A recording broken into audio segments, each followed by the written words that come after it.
This is Team Kamikaze, and we are talking today with Jeremy Whitley. You probably know him as a writer for various series. He was the creator of the Princeless comic series, and he's been a writer for a shit ton of things. IDW, Marvel, Dynamite, Titan.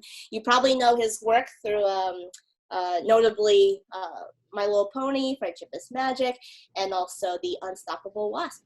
And basically, we wanted to, going through a crazy time, and of course, we are not going to the conventions and all the comic meetups like we usually do. So we wanted to kind of use this series as a way to catch up with the creators we normally hang out with at these conventions, kind of catch up with them and see how they're handling this whole quarantine business, and help other aspiring creatives and comic creators out there learn a couple things along the way. So here we are with Jeremy, and my name is Havana. I am also here with Alan and Carrie of the Kamikaze team. Hey everyone. Alan, I'm Carrie. Yep. No. Oh my God. And Kira. Oh, and Kira, of course. Yeah. She's the real MVP. Yeah. She's our chief morale officer around here. Yeah. How is everyone today? Good. Good. Yeah. Hanging in It's there. crazy, right? Yes. It's Very gray much and so. rainy in How Atlanta. are you? Yeah. It's actually been like really sunny and polleny. I'm actually thankful for the rain, to be Yeah. honest. Mm-hmm. How are you guys handling quarantine right now? Lots of baking. Lots of baking. Yeah. Animal That's Crossing. Same. Lots of crochet. Yarn therapy is great. Lots of gardening in our tiny little, we don't even really have land. We have a bunch of pots. So doing a bunch of container gardening. We have a very illicit looking vegetable garden. We actually have weed. They're weed lamps. Like on the boxes, it literally says "light it up." Yeah. That's amazing. I keep thinking to myself, if any cops come busting in here, they're gonna be really disappointed to see tomatoes. That's amazing. How about you? So I've been doing also a lot of baking. My daughter Zuri got the My Little Pony cookbook for Christmas earlier this year, or I guess end of last year. Oh, cool. And since I'm currently working on the season 10 comics of My Little Pony, I was like, this is a neat little crossover thing. We'll cook our way through this book at the same time that I'm writing the comics, and the result has been that I've gained a few pounds, I think. That's amazing. But yeah, it's been a lot of fun. I've been sort of like posting and tagging everything on Twitter. I have sort of an ongoing MLP baking thread. Oh, wow. I think we've worked our way through about half of the book now. By the end of it, I should have diabetes. So My little pastries. Seriously. So Do you have Jeremy, a favorite one yet? Oh, sorry. Did you have a favorite recipe so far, Jeremy? There are a few. It's funny because there are some things that I really enjoyed eating and not so much cooking. I think the real monster so far has been cake pops. I can Which is imagine. like a whole day affair to begin with. Requires like ordering specialty stuff in the first place. So like, Yeah. it's like, all right, I have to get, cake mix, and then I have to get a whole bunch of candy melts so that I can use those to make it. Also to get, the sticks, and I've done it like this before. So my daughter and I are like melting the candy melts and then trying to, roll the cake balls in this stuff, and the cake balls are falling apart because the candy melts are getting thicker the longer they're they're off the heat. Oh It's no. like a timed process, and the instructions in the My Little Pony comic book are like, yeah, just do this, and I'm like, but how? Like, they're all falling apart. This is becoming a disaster. So like it turned out all right. I think we had about a 50% success rate on the like number of cake balls we had as compared to the number of cake pops we ended up with. That's impressive. That one was a real adventure. Yeah, that's very impressive. Actually, pro tip from my mother, who does a lot of baking. She uses a fondue pot for the candy, the coating, to keep it warm so it stays as consistent as possible. It does require having a fondue pot, though. It does. Yeah. I was, as we were doing this, I was like, man, if we ever decide to do this again, I'm getting a double boiler or something. Yes. It's like, it has to be something that you can keep heating it up as you're going. And you don't end up just like sitting there trying to slog a piece of cake through hard candy. Yeah, it was like, it started out as we were all having a whole bunch of fun cooking a cake.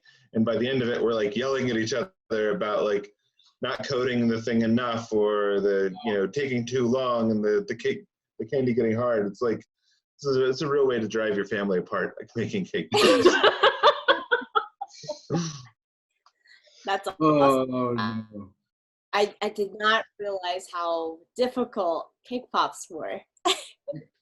Yeah, it's a process, because basically like you make a cake and then you let the cake cool just like you would, you're making a normal cake. Then you go in and just smash it. You just smash the cake. Pulp it into a bunch of stuff, and then you hand mix in frosting with the cake. So like you just come out of this thing disgusting and furry looking. And then you have to like mash that into little balls and put those balls in the refrigerator and wait another couple of hours before you can even like get to the candy part. Right. It's a whole day process. I can imagine that. That's an exercise in patience. I've been learning how to bake bread here, and even a few recipes, it's like, all right, now wait an hour while these oats soak. It's like, oh, I don't want to wait an hour. Nice. Alan's made some pretty gnarly bread though. Gnarly is a good word for it. There's been some wild experiments. I ended up making just some like white bread with like a braid. It literally took out the entirety of a baking sheet. Like it's pretty. We had to slice it in two in order to store it. Yeah. We didn't expect it to rise that much. Yeast masters. Hashtag.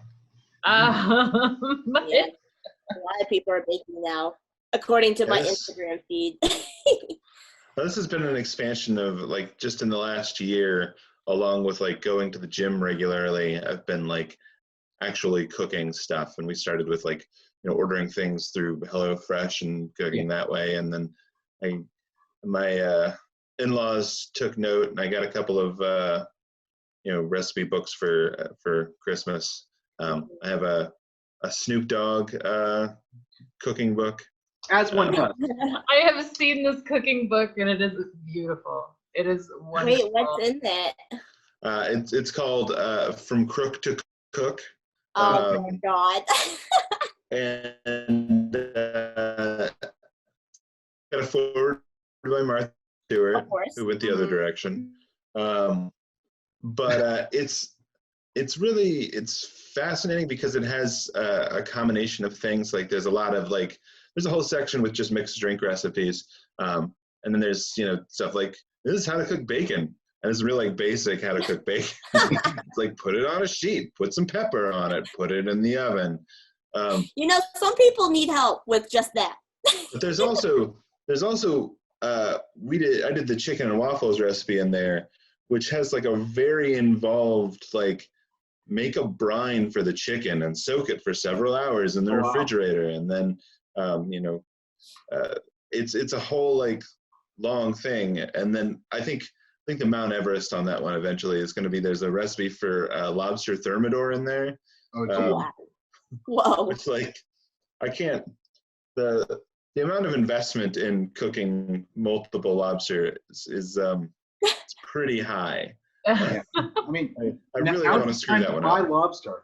Yeah. As the certified Maine, I guess minted folks or person here, right now the lobster market has crashed because it's kind of like a celebration food, and no one's going out and celebrating. So the cost per pound is like way down. Yep. It's now back to prison food prices. No, not quite. So, like, I don't know if anyone else knows this anecdote. Lobsters used to be considered a prison food because they were so plentiful that basically they could be just bulk harvested just off of the shoreline. Yeah. And that's not the case anymore. Well, what do you guys miss the most since having to go into quarantine? Having other people cook my food. Yes. Yep. Same. I mean, it's been kind of like a good and bad thing. Like, I miss going out to eat, but I am eating healthier, and I am like experimenting more and like cooking more and stuff. So that's good. Yeah, we have a decent amount of places that are still doing takeout and delivery around here. So usually once or twice a week we'll order something. But yeah, we've been doing a lot of cooking. I don't miss restaurants as much as well, it's getting to the time of the year where I'm starting to miss conventions because I don't get to see like half of my friends for most of this year. This is a little strange. My heart shattered when they canceled MomoCon. I mean, we could see it coming, but I'm like, dang it. MomoCon's always been like a super exciting time of the year for the And this one I was love gonna be MomoCon. Yeah, this one was going to be a really big one for us. So. Yeah. I'm just watching every time one of these gets canceled, I go into my Google Calendar and just delete it. And I'm like, I'm all the way to late July now. We'll see if that's still, well, Heroes Con technically has not been canceled yet. I'm curious to see what they're going to do with that. And that's in mid-June. So no way. San Diego is officially gone as of this week. I can't see New York Comic-Con happening. I mean, it's all the way in October, but like the Javits Center is a hospital right now. Right. Yeah. They completely retrofitted that. Like, even if they haven't used it to the extent that some people would have wanted, it's a freaking hospital right now. And having been to the Javits Center, that's one hell of a mental image. Just like that place was monstrous when we went there, for New York Comic-Con like 2 years ago. And I'm just like, my brain is having like problems processing the idea of turning that all into, basically ICU wards. Which is ridiculous. Yeah. Well, they're going to be doing the same thing at the Georgia World Congress Center, which is generally where MomoCon is held. So, pretty scary. But yeah, one thing I'm a little concerned about at this point is also Dragon Con. Not necessarily because I enjoy Dragon Con, because I do not. It's just, you hide from Dragon. I hide from Dragon Con. That's just too much humanity in one place.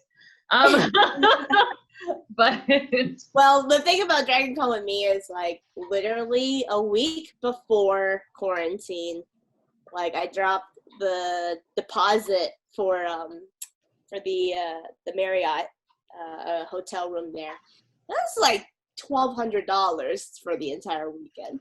And then the lockdown happens, and now I'm like, $1,200 could be really useful right now.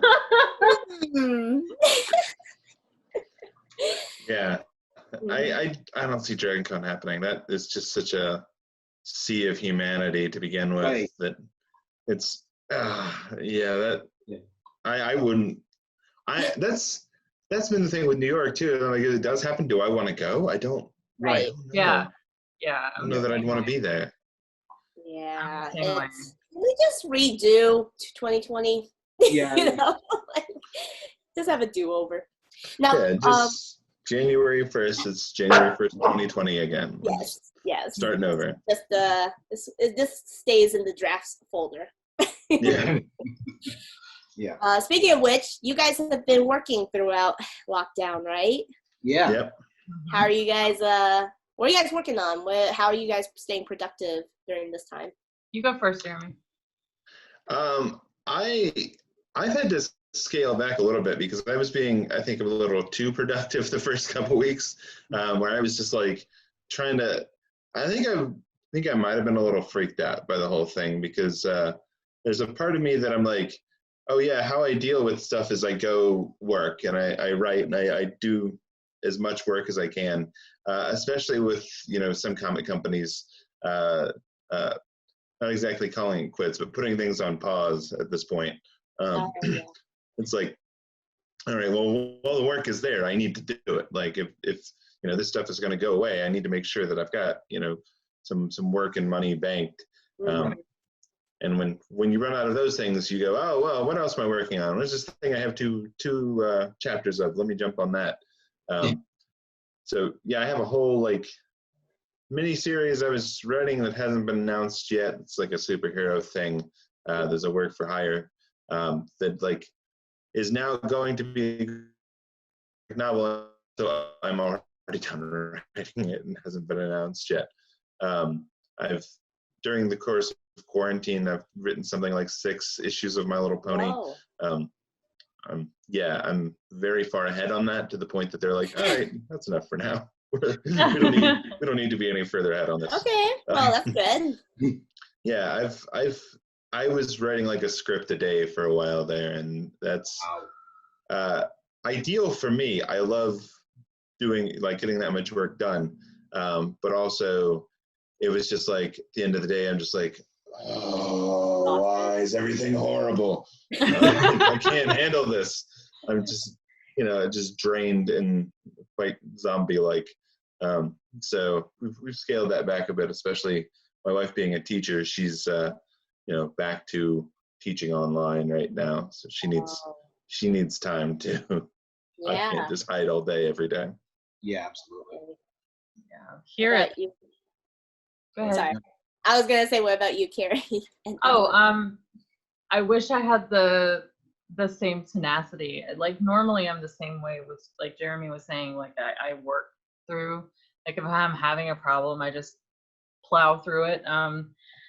But for me, it's just been really difficult to get, to even really get to the point where it's sort of like, well, nothing matters anymore because everything's like on hold, or what are deadlines now?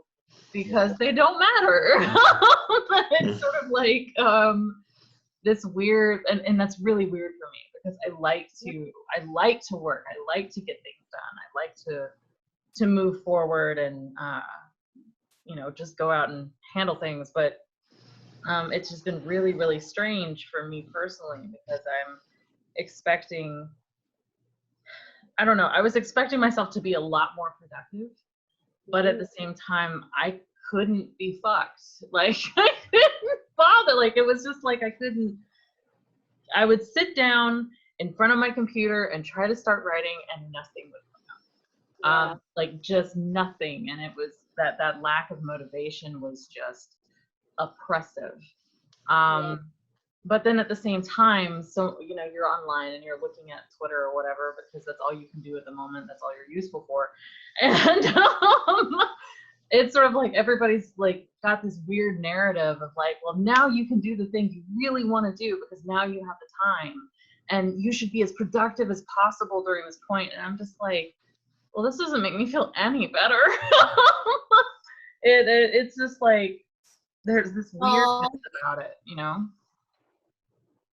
Yeah, it's interesting. Like everyone responds to it so differently, and I think both responses are valid. Like there's this really funny SpongeBob meme that I saw where he's like looking at both like 2 things. Like one is stay productive because you'll never have this time again. Relax and de-stress because you'll never have this time again. And it's just like, yeah, both are valid. Yeah, and for me, it's having 2 kids that are home as well is I've made the comparison to that episode of Twilight Zone where the rest of the world ends and the guy has all the time to read his books and then his glasses break. Right. That's what I feel like. It's like, at last I had time. I can do all the things I wanted to do. Oh, but also children. Like I can't watch any of the movies I want to watch. Oh, Yeah, The TV shows I want to catch up on, you know. I did want to ask about that, Jeremy, because I'm sure a lot of creators can relate to that. Like, how are you staying productive at all, like with your kids in the house all day? It's started to have to be like a handoff kind of thing. My wife has particular times and meetings she has to be at. For the most part, my stuff is pretty fluid. I can do it whenever I need to. So I'll get up in the morning and one of us will make breakfast and she'll have to do her meetings and classes, and I'll hold the kids off for for as long as I can, for a few hours, and then at some point around lunch tag out and I go do my stuff for a few hours. Also, at some point we have to go out and run around and do something. That's been the weirdest thing about this whole situation for me, is how much I miss the gym, because I have never been somebody that liked going to the gym. Right. And just in the last 2 years, I've started doing it regularly. And, it's, 3 times a week. And every once in a while I would skip one day and be like, oh no, I feel so bad about skipping one day. And now I haven't been in a month because of this. And I'm like, God, I just really want to go to the gym right now. Just spend a day at the gym and Starbucks is really all I want at the moment. Is yes. Working out yes. and coffee. Yeah. Just Yes. want to go sit somewhere that isn't my house and drink coffee and write and maybe talk to people for a little bit, Yeah. I miss that. Bring out the introvert dilemma, where I wouldn't go out, but I want to make the option, or I want the option where I want to make the choice not to go out. Yep. Me being fair. an introvert, it's like that little meme of the bunny who's like the happy bunny eating, lettuce. It's like me being an introvert during quarantine, and then, the next one is the bunny looking really angry and me having no choice but to be an introvert during quarantine. But yeah. It's been a shift for me, for sure. I'm very outgoing and active, so it's been, thank God we're going through this plague in this day and age with Zoom and Hangout. I have so many chat apps right now. It's pretty absurd. I've managed to keep the number of them down to a manageable number, but only because I'm obstinate as hell. It's if it's not Skype or Zoom or Marco Polo, then to heck with it. It's so funny. Yeah. I'll be right back, guys. No problem. Yeah. So I know. So you said that your wife and you kind of trade off with the kids and handling all that. Did you, before this, did you ever have issues staying productive with kids, or have you always kind of been able to crank out these scripts easily? How has it affected you as a writer before and after quarantine? I think it's to some extent it's a question of age and having the resources to do stuff like send kids to daycare, because my 3-year-old usually goes to daycare. She's not right now, even though that daycare is still open. It's just too much for us, especially since we're both home. And they did say, hey, we won't charge you if you don't come in, because that's tough to work out with the daycare, because they'll charge you for anything they can usually. Right. It's all right, well, I guess she's staying home with us for this time. But yeah, there was definitely a point before this where I had a 2-year-old at home with me, and I was trying to write and work on stuff whenever she napped, and when she didn't nap, my day was ruined. It's with friends have come indirectly from them, but also it's really hard to balance sometimes, and I've not always done a great job at balancing it. Yeah, How about you, Alan? Before and after quarantine, how has it affected like your work life, I guess? Well, on one hand, like I feel it's weird because like we don't have kids, but we I guess generally it feels like I feel a little bit more freedom to kind of like explore projects now. Just because there's a little bit of the sort of like the world is on pause side of things. So it's like, now is my chance to like, I either, get caught up on a bunch of things that, were on my backlog, or like now's my chance to experiment with stuff. And it's been nice. It's also been very weird and not knowing if and when any of these things will actually see the light of day because everything's on pause. To your point, Jeremy, about the kids, my sister has a 4-year-old and an 18-month-year-old, and month-year-old. Gosh, I have not had enough coffee apparently. 18-month-year-old, 18-month-old. There we go. Wow.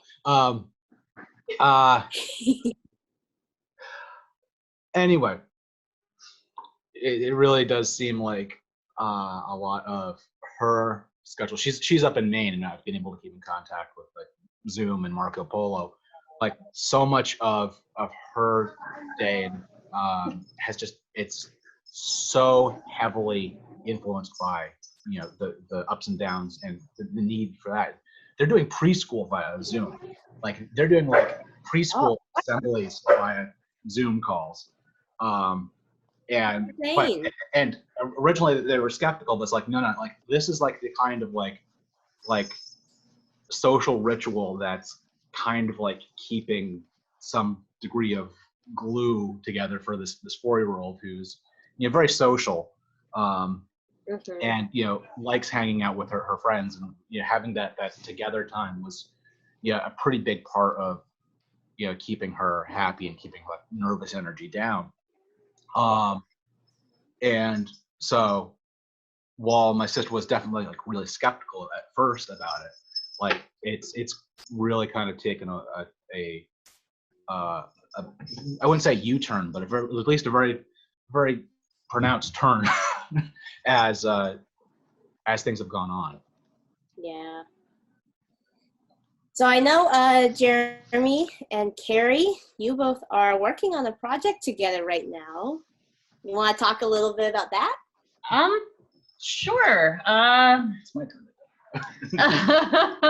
Sorry, we've got a kind of active corgi right now. I hear her jingling around. So right now we're working on I guess we can just talk about the title of it. It's a middle grade graphic novel called Monster Guard, and it's basically the way that I approached it is I wanted to talk about the criminal justice system in a way that kids could understand. So kind of like doing what The Good Place does for morals and ethics, but for a younger audience, and then focusing on justice instead. Mm-hmm. So yeah. And Jeremy, how did you get involved in that project?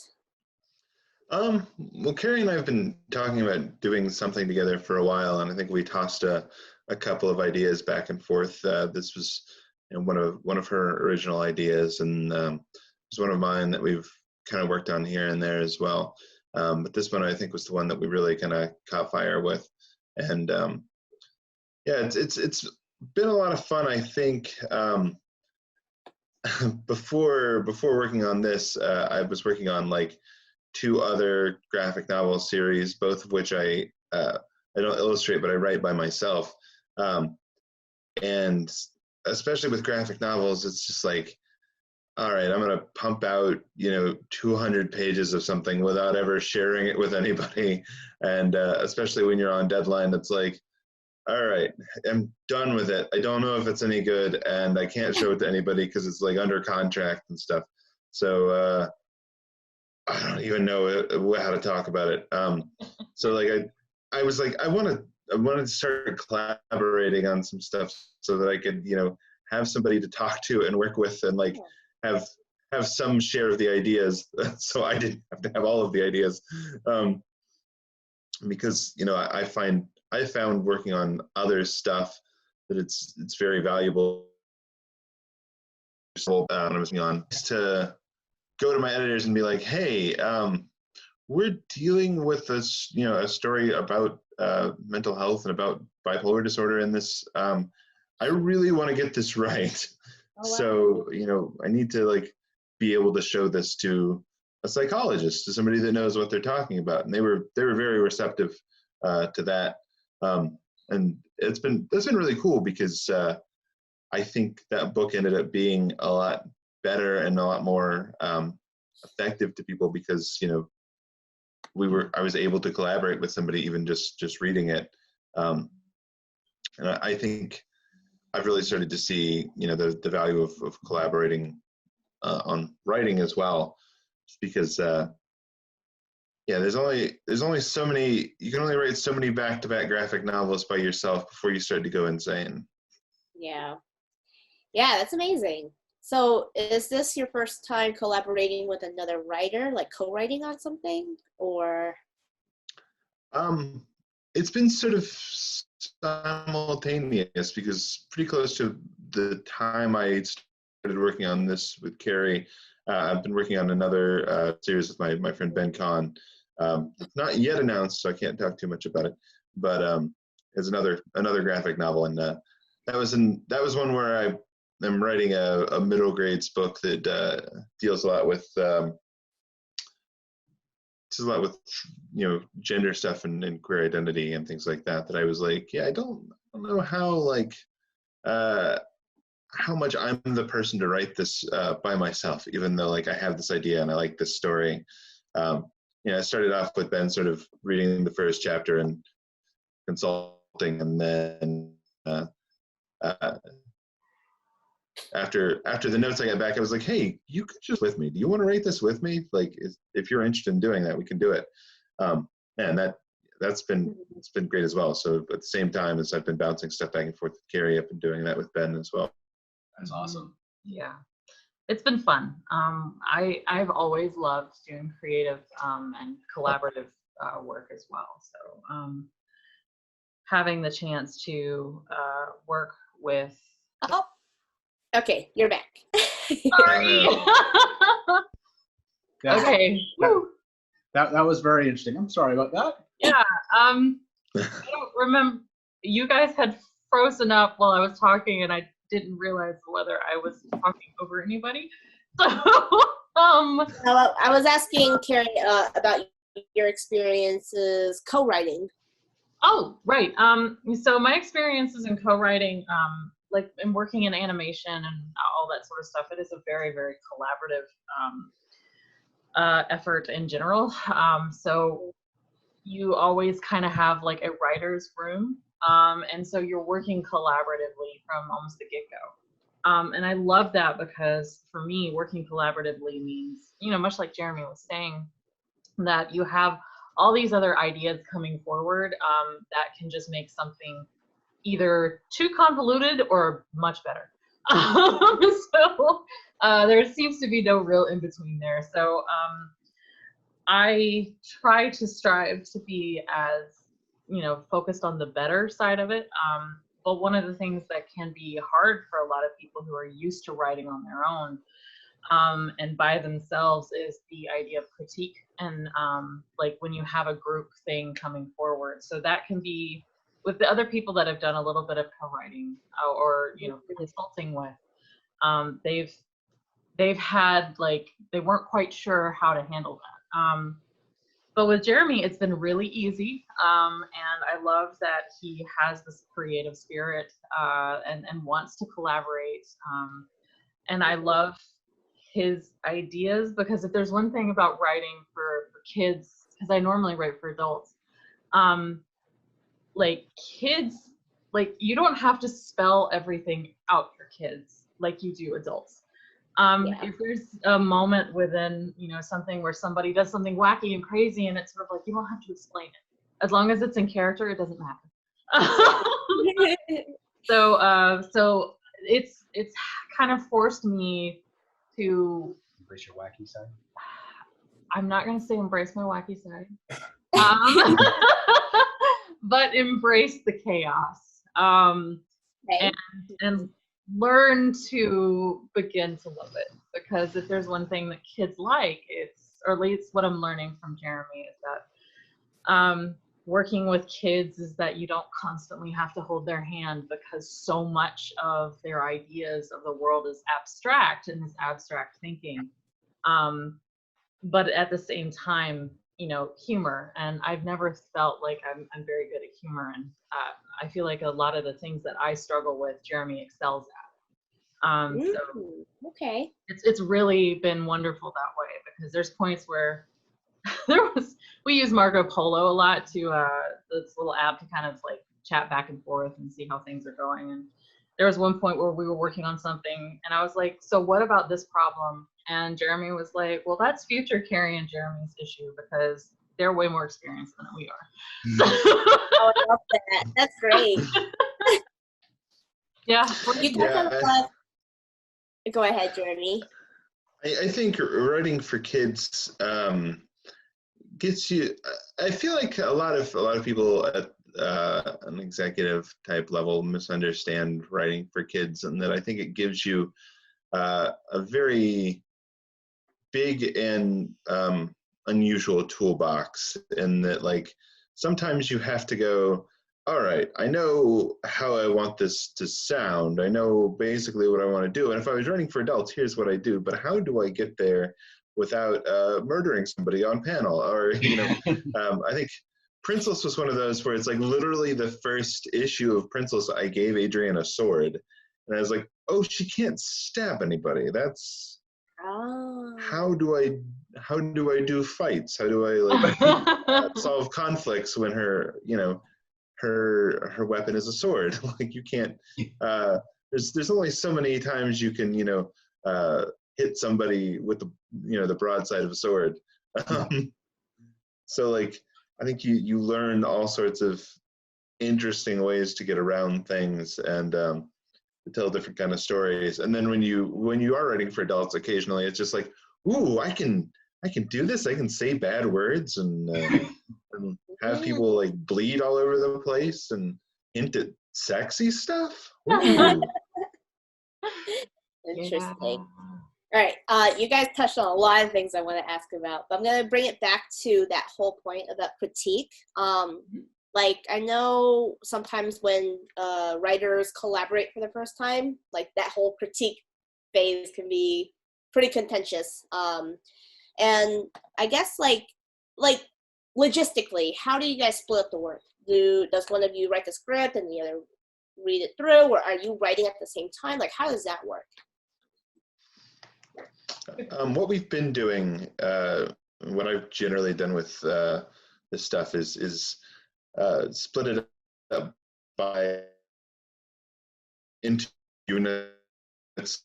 In this case, we're doing chapters. I'll write this chapter and then I'll hand it off to Carrie, and then Carrie can give me notes, ideas, things that she might want to add or feels like are missing, or things that feel like they're tacked on that we could add more easily later on, and just sort of get a feel for how it reads and how we want it to sound. Bounce it back to me. I'll go through the notes and see what I like and what I don't, and see if there's more stuff that we need to work out from there. And then once we're pretty happy with that chapter, then she'll pick up and write the next one. And we'll just keep bouncing it back and forth like that, which is nice because it allows you to do more projects at the same time, because you can be like, all right, I'm done with this, so I'm going to hand that off to you. I'm going to work on this thing for a while, and then once you're done with that and you bounce it back to me, then I can pick it back up from there. Yeah, I've been really impressed with how collaborative you guys have been. I was laughing earlier because I was remembering last year at NC Comic-Con in Raleigh, how basically for a while there, like Carrie just disappeared away from the table, and I was like, Carrie go? She came back like several hours later. Oh, I've been talking with Jeremy. It's just. It's even more interesting because at that point I had just like I had recently had surgery, so I was walking around on these little hiking poles, and so Alan's like even more concerned because he's like, my wife can't walk on her own. Just disappeared. Just disappeared. Who knows where she fell? I kind of felt bad about that, but at the same time, we get Monster Guard out of it. So Yeah, I know. I'm really excited to see how much progress you guys are making, and Oh, cool. it was kind of an idea that we kind of ping ponged around and developed out a while ago. But it's really great to kind of see it finally kicking into gear and moving forward. Yeah. And that means a lot. Yeah. How do you guys like resolve creative differences when working on the same script? I think for me, the way I've always sort of resolved it is, again, coming from that animation background. It's like, how vital is this thing to the understanding of the story? Like, is it something that's nice to have, or is it something that is vital? It's sort of like, for me personally, if I write something and Jeremy's like, I'm not really feeling this, it's sort of like, okay, this is like, how does this help or hinder the story that we're trying to tell? Because at the end of the day, it's not about me and it's not about Jeremy, it's about the story. And that's how I kind of keep it in check. It's sort of like, there have been moments where Jeremy's given me a note and I'm like, pouting about it. But then, I sort of realize what he's trying to get at. And Jeremy has a lot more experience in the kid space than I do. And I think one of the things I really struggle with has been, sort of the idea that, okay, kids don't need you to spell everything out. They just need it to be entertaining, and they need it to have some grounding in, something that they can not only enjoy, but maybe learn from. So for me, it's been, okay, what makes the best story? And usually Jeremy's right. So that helps. I think generally it's like, if there's something that's not working, you can kind of bounce it back and forth a bit. Yeah. And like, usually we can land on some version of it that we like, that we both agree on. But I think then at some point you have to get to like, all right, is this important to the story or not? Like, does this need to be there? But also, like, is it important to you? Like, if there's some element of this story that's really important to Carrie, and I'm like, I don't really get it, but I don't hate it. Like, it's not, it's not making me dislike the story. It's just like, it doesn't matter to me. Then, that needs to, the person who really cares about the thing needs to win in that case. And it's, I don't know, I think I've had a lot of experience with editorial now. And it's so much easier to be working with another writer than it is to be working with, say, like, in My Little Pony stuff, I don't only have to deal with my editors at IDW, but I also have to deal with Hasbro. And sometimes I'll just get a note from Hasbro that I wholly disagree with. I'll be like, oh, this is a stupid note. But luckily, except for when I talk about it places like this, Hasbro doesn't ever hear that.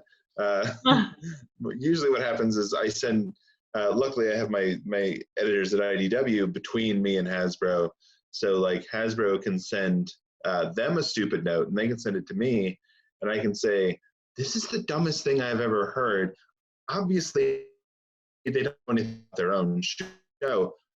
Tell them to fix it because this is wrong. It needs to be like what I said because this other thing doesn't make sense. And usually my editors will go to bat for things unless they're like, I think the big problem with working with any sort of big company, be it Hasbro or Marvel or anything, is sometimes there are notes that just come from editorial.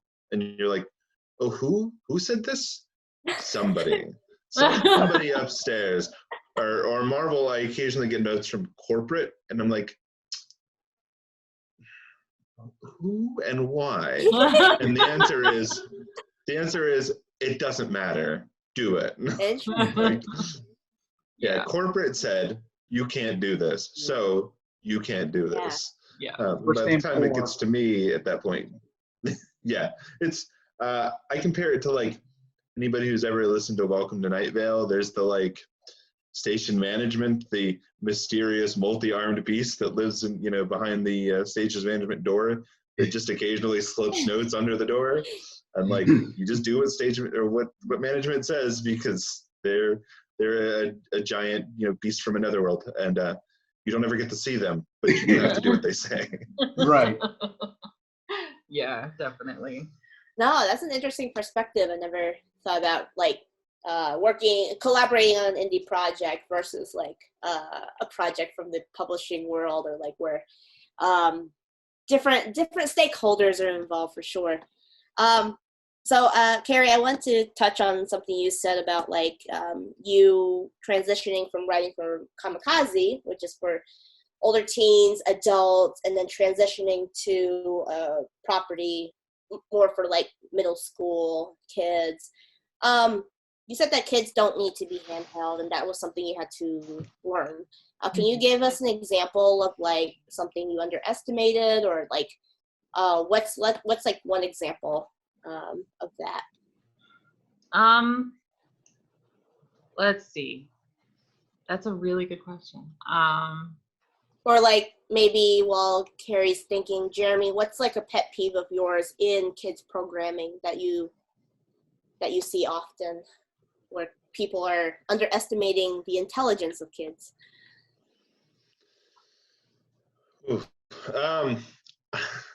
I think, this one has come up a lot with various projects I've worked on, is the need that certain adults and corporations feel to, for some reason, children from the ideas of gender and sexuality. Like, the idea that you have these incredibly dressed up, overdone versions of gender performance from female, but there's no allowance for any kind of for the same kind of romance between two male or two female characters that they would allow for a male and a female character, or that there's no room in a lot of cases to have even that sort of discussion where kids are trying to figure themselves out in stories the same way kids are trying to figure themselves out in real life. And that is something that is changing a bit, I think, in the publishing world. That's still something that we've had a couple of headbutts in with licensed properties that I've worked on, is like, it's you're just fine having this element of romance when we had this big wedding between this male and female character, but even these characters having an implied romance is too much for some reason. I think we are seeing some change in that with this other stuff that I'm doing. They just announced a little while back book that I'm doing for Fywell and Friends, which is we're doing a graphic novel series called The Dog Knight, and the main character in that is sort of non-binary, and that the book kind of deals with it a bit as far as bullying and stuff like that, but that's not what the story is about. Coming back to your question, Havana, for me was, you were asking about an example of, hand holding and all this sort of stuff. And the only real way I can kind of explain this is by talking about Kamikaze. So in Kamikaze, we have to have an internalized idea of how the tech works, or we have to have some understanding of how this character feels on multiple levels at multiple different times. It's just a lot more complex with that. Whereas with the project I'm working on with Jeremy, it's not that our characters aren't as intelligent, because I feel like they are, but we don't have to dive as deep into all those different facets, because not necessarily trying to keep things simple, but trying to keep things focused. Because I don't know, again, I don't really have kids. This is my first my first foray into like really working on kids' properties and projects in a production kind of oriented way. But like, it's something that kids are a lot more open-minded, and if you say, hey, the magic works, they're like, okay, the magic works. They don't need to know why. Or they're just a lot more open-minded about very abstract aspects of storytelling. So if you say, you know, this character feels this way, they're like, oh, okay, so that character feels that way. They're just so open to the ideas that you present to them. You don't have to explain yourself. It's kind of the only way I can really explain this is like, you've got you're going in to meet management, and management is 5, and you're expecting management to be 50, and they're in their little suits, and they're like, so you pitch your story, and they're like, cool, I like it, make it. Like, that's it. There's no like, well, how does this work? How does that work? Or what are these, convoluted, complex ideas? Like, it's sort of like, we have some clue of how this, different parts of this is going to work, but they're just so accepting, and I'm not used to that, because adults aren't accepting. They're trying to find every little thing to pick apart. So yeah, that's where I'm at. Yeah, I love that. And I love that Jeremy earlier described it as like a big and unusual toolbox. Yeah. That's cool. Yeah, I think, if you look at comics historically, I mean, a lot of the stuff that we love about like Marvel and DC Comics is a result of, the comics code and them not being able to write anything even vaguely PG-13 for years, and them having to, find ways around things and find a way to tell interesting stories without, with having a lot of things restricted from them, because I mean, Jack Kirby and Stan Lee are, writing things like they're doing things like Fantastic Four with one hand tied behind their back half the time. So like, they came up with some big, crazy, weird ideas because the first 10 things they would have done were against the rules. Right. Yeah. Definitely.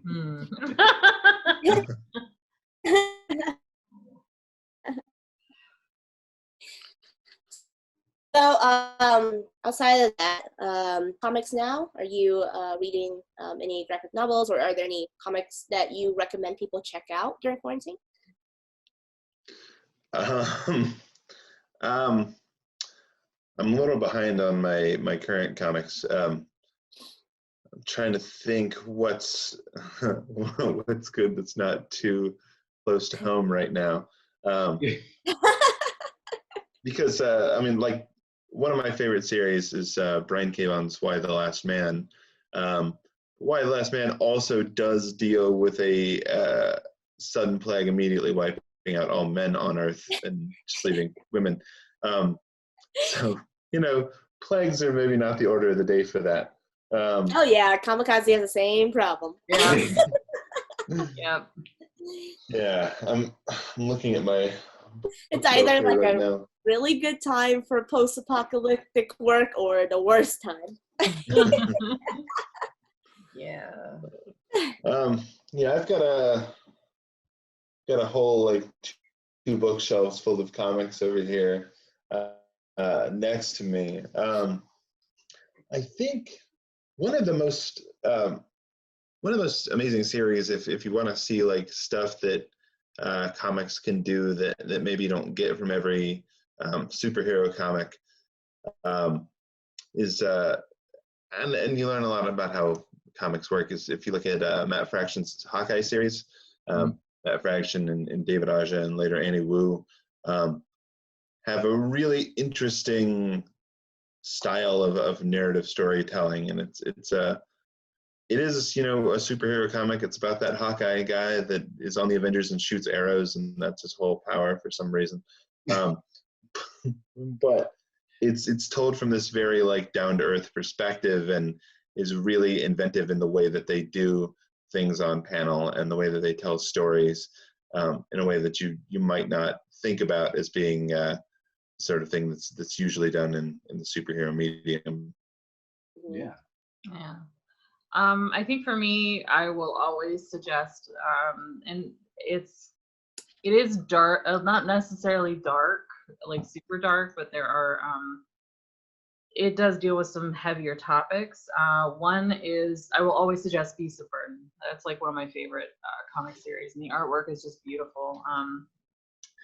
It's all watercolor and it's gorgeous, and it's kind of like if Hellboy met Nancy Drew and It was all the neighborhood dogs. and it was all the neighborhood dogs. So it's one of my favorite comics. And another one that I would really suggest is, especially for maybe the middle grade or up readers, would be, I really love a graphic novel called In Real Life by Cory Doctorow. And it's just really, it's really well done, and it's empowering to a certain extent, and it's also, you know, talks about not necessarily super heavy subjects, but you know how gaming can be both a hindrance and a help, which is something that I've been really finding touches me in a different way now that we're in quarantine, especially since I'm gaming a lot more. And I don't really game. I've never really done that. And then, you know, now I'm playing Zelda and I'm like, what is life? What has my life been without this? So it's been fun. And You lent me that one, actually. Huh? That one's in my bedroom. Oh, okay, yeah. I was like wondering where that went, but it's really good, and I really enjoyed it. So, In Real Life by Cory Doctorow, and then Beasts of Burden by, I don't remember. You'll just have to find them. Anything from you, Alan?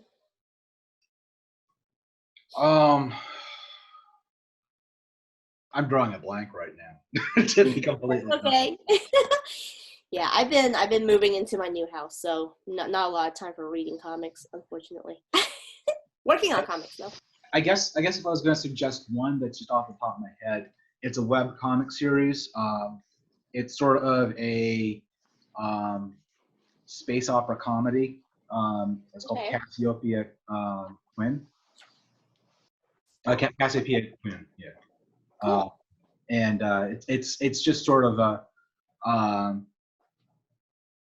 a fun, lighthearted sort of space opera romp kind of thing. It's fun. Yeah. Cool. Well, I think we're reaching the end here. Thank you all so much for joining. Where can people find you guys online?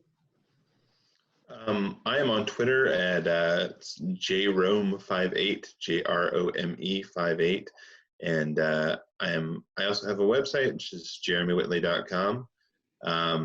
I am still on Tumblr for some reason, but I rarely check it. So, you know, Twitter is probably the way to go there. You can find me at Mermaid Shells on Twitter and everywhere. You can find me everywhere at Mermaid Shells. You can always read the comic that I work on, Kamikaze, at kamikazecomic.com. Yeah. You can find me mostly on Twitter these days at ThatTupperKid. I have tried to be active on Mastodon, but lately I've just been blanking. We have the Kamikaze account also has a Twitter account at Kamikaze Comic, and we're on Instagram at Kamikaze Animated. Yep. And you can find me at Havana Tweets on Twitter, and then at Havana_N, as in November, on Instagram. Is there anything you guys want to promote before we go? there is on the Kamikaze side. Some folks may have seen this notification, but I want to make sure that everyone knows about it. For now until, I think we're saying the beginning of May, but we're probably going to continue it. Any book we sell online, we are donating all of the proceeds to the Atlanta Community Food Bank, because this is a time when we need to be doing our part. Yeah, and food scarcity is actually a big part of Kamikaze in general. So we've worked with the Atlanta Community Food Bank before, and they were really super grateful last time I donated. Yeah, they were very awesome. They're a great organization, and it's a great way to get some books to read, and people tell us our books are all right. And it's, it helps out the food bank. Yeah. So it's a really great thing. Buy some comics, read some comics, and make the world a better place at the same time. Yeah. As far as me, I actually have a new graphic novel coming out possibly in August or September. It's a little crazy at this point to tell these things. But it's a book I wrote with artist Jamie Noguchi. It's called The School for Extra-Terrestrial Girls. It is the first in what will be at least a trilogy of books. And it's available for pre-order online right now, or at your local bookstore, probably also online through your local bookstore. But those are out there to order right now. And I just got the final proof of that, and it looks great. I'm super excited about that one. And of course, I have 9 volumes of Princeless and 8 volumes of the spin-off that series, the Pirate Prince, that are available at all bookstores that will order them for you right now. And then eventually, My Little Pony is coming back for season 10, and I've already written half of the stuff for it. So whatever point comics come back in a monthly capacity, make sure you're jumping on that My Little Pony train if you enjoy that television series, which is now over. And for any of you who are curious, this is that is the cover of The School for Extra-Terrestrial Girls. Oh my God, that looks awesome. Yeah, it looks pretty awesome. So I'm excited. I can't wait to read it, Jeremy. I think if there's one other thing that we should announce on our end is, for those of you who don't know, Kamikaze has been working on our first animated short. We're hoping to have that out and about sometime in June, or maybe slightly earlier. We'll keep everyone tuned in on that, but we're making really good progress on that. We've been working really closely with our animation company, which has been able to work remotely on their part of things, and we're really excited to start to show some results for that. But that's something we're really excited about, and we can't wait to share it with the world. Yeah, definitely. It looks really good so far. And for just a quick thing, Beast of Burden is by Evan Dorkin with the art by Jill Thompson. And if you guys want to see the cover of that is Beast of Burden. So yay! Yeah. I just found out they have a volume 2 out. Yay! There you go. Awesome. And before we kind of end this, final words of advice and encouragement to everyone stuck at home out there. Wash your hands. We're gonna get through this, and read comics. Yep. Learn your local grocery store stocking schedule. Yeah, that's been a fun one. Yeah. Yeah, it's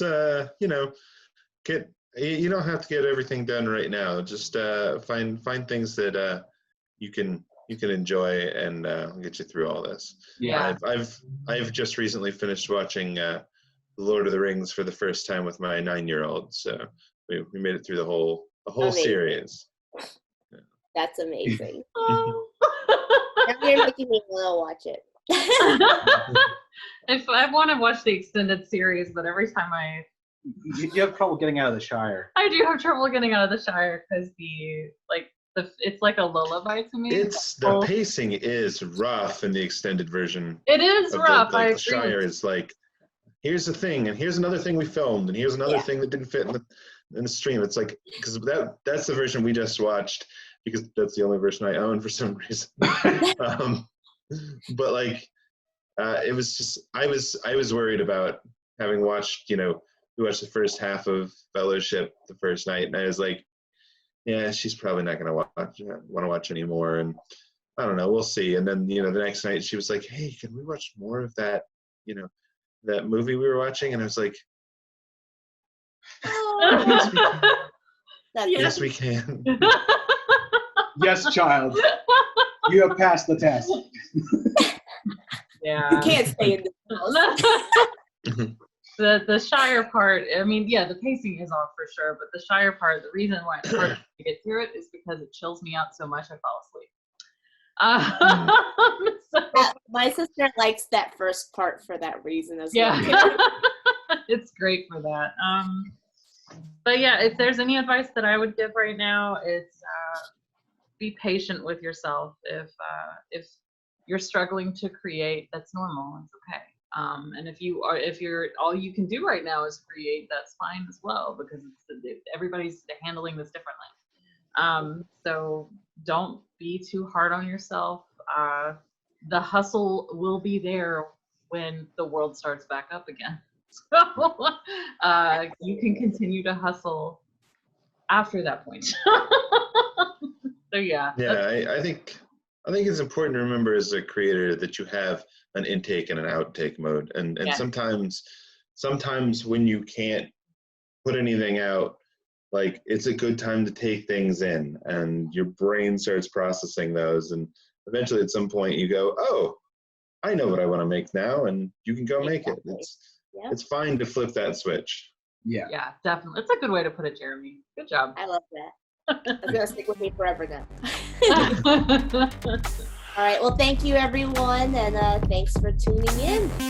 Thanks guys, appreciate it.